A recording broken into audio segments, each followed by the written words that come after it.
主席，我想問下局長咧，佢喺制定呢個就業政策嘅時候，點樣可以再加強同我哋嘅商會啦，同我哋一啲行業嘅協會、呢啲民間組織咧一齊嘅合作，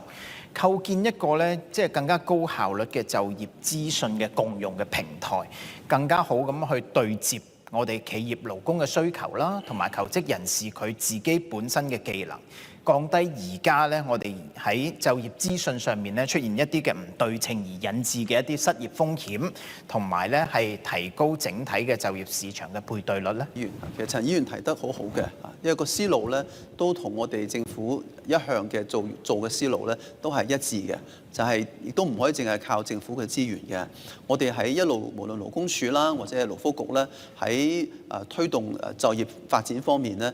都會係用好社會上唔同嘅資源嘅，包括陳議員所講嘅唔同嘅商會啦、唔同嘅團體啦，大家可以更多合作，盡可能咧提供唔同嘅途徑，令到就業同埋揾工之間嘅錯配咧，盡量減低，以提高咧個選配嘅機會率，令到揾工嘅同埋想揾同埋求職人士咧都可以